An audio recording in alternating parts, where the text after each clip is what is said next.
우리는 모두 꿈을 쫓는 사람들입니다. 중국의 시진핑 주석은 신년사에서 이렇게 강조하였습니다. 집권 이후 시진핑 주석은 계속해서 꿈을 강조하고 있는데요. 여기서 꿈은 시진핑 주석 개인의 희망이 아닌 중국의 꿈, 즉 중국몽이라고 할 수 있습니다. 중국몽은 중화민족의 위대한 부흥을 의미합니다. 국제사회에서의 패권을 지향하는 포부의 또 다른 말이기도 합니다. 이러한 중국몽 실현을 위해 시 주석은 두 가지 전략을 제시하였습니다. 대내적으로는 중국 특색의 사회주의 실현이고 대외적으로는 1대1로 이니셔티브입니다. 이 중 오늘은 한국에 직접적인 영향을 끼칠 수 있는 1대1로에 대해서 이야기해 보겠습니다. 1대1로 프로젝트는 2014년 중국에서 열린 에이펙 정상회의 당시 시진핑 주석이 직접 제시한 전 세계적 경제권 구상 전략입니다. 1대1로는 문자 그대로 1대, 육상에서의 실크로드 경제벨트 계획과 1로, 해상에서의 21세기 해상 실크로드 계획으로 이루어져 있습니다. 중국 정부는 1대1로 전략의 4가지 원칙으로 평화공존, 상호이해, 상호이익, 그리고 개방을 제시하면서 1대1로 이니셔티브가 참가국들의 경제권을 하나로 묶어 동반 성장의 계기가 될 것이라고 강조합니다.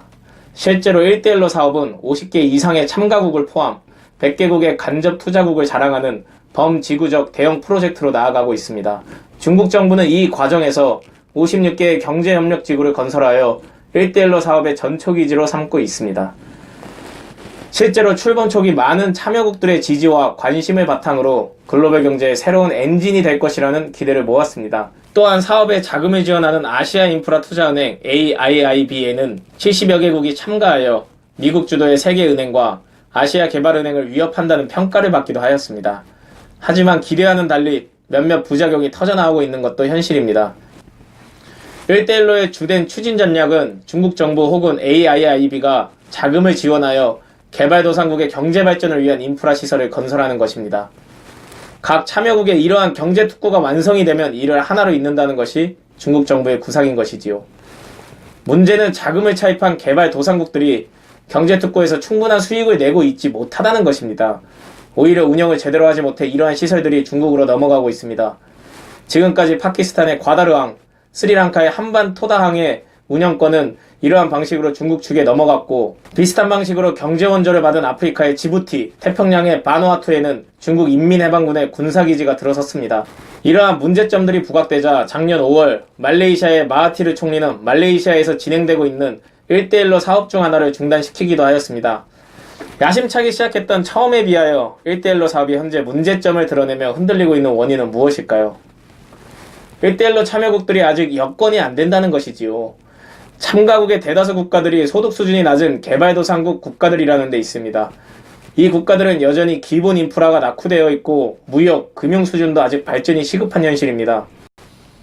또한 무리하게 처간을 끌어들여 시작하였음에도 대부분의 경우 중국 건설업체 및 장비, 제조사, 그리고 노동자들에게 그 사업권이 주어졌습니다. 즉 차관이 전부 다시 중국 정부에게로 돌아가는 셈이고 대상국에는 빚만 계속해서 늘어나게 되어 파산에 이르게 된 것입니다. 한국은 1대1로 사업에 현재까지는 참여하지 않고 있습니다. 하지만 주목할 점은 2017년 12월 15일자 중국 순방 당시 베이징대 연설입니다. 이 연설에서 문재인 대통령은 양국은 일방의 번영이 서로에게 도움이 되는 운명 공동체의 관계이며 시진핑 주석이 내놓은 중국몽에 동참하겠다라고 하였습니다. 한국은 제조업으로 굴러가는 나라입니다. 제조업이 GDP의 30% 정도를 차지하며 산업연구원에서 분류한 12대 주력 산업의 수출을 합하면 한국 전체 수출의 80%에 육박합니다. 한국의 목숨줄과 같다고 해도 틀린 말은 아닐 것입니다. 이 제조업은 현재 크나큰 위기를 맞고 있습니다. 중국의 제조업 경쟁력이 한국에 비해 열세에 있을 당시에는 한국이 중간재를 중국에 수출하고 중국이 최종재를 생산하여 제3국에 수출하는 글로벌 분업구조에 기반을 둔 양국 간 협력이 가능하였지만 현재는 서로가 서로를 잡아먹어야 하는 제로섬 게임과 같습니다. 작년까지 7년여에 걸친 한국과 중국의 조선업 수주 싸움은 양국 조선회사들 간의 제 살 깎아먹기식 경쟁이 되어 피해가 막심하였습니다. 한국 내에 무수히 많은 조선회사들이 문을 닫고 노동자들은 일자리를 잃었습니다. 대우조선이나 XTX 등과 같은 이야기는 시간이 없으니 생략하겠습니다. 중국도 수많은 회사들이 저가 수주와 국가의 도움으로 버텼지만 결국 올해 전세계 LNG선 수주의 대부분을 한국이 차지하면서 패배로 확정되어져 가고 있습니다. 반도체 산업 또한 중국의 반도체 굴기 선언과 정부 차원의 투자 등으로 위기에 봉착할 뻔하였으나 미중 무역전쟁의 여파로 현재는 조금 진화되고 있는 모양새입니다만 미래는 여전히 불안합니다. 자동차, 정보통신기기, 디스플레이 등 다른 주력 산업군들 또한 마찬가지입니다. 이미 중국에 따라잡히고 있거나 또는 추월당하기 직전입니다. 중국은 중국 제조 2025라 하여 최종적으로 2049년까지 첨단 제조업 분야에서 미국과 같이 선두에 서겠다는 목표를 잡고 있습니다.